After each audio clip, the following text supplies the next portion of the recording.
Живот по чехли, сандвичи, вестници и телевизионни серии. Трябва да живеем както всички останали.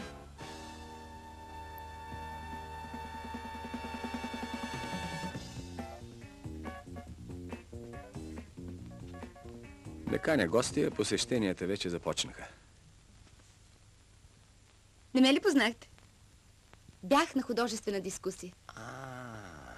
Затова сте се облекли така художествено. Иначе ще ме смятат за чуж човек. Ох, умирам от глад.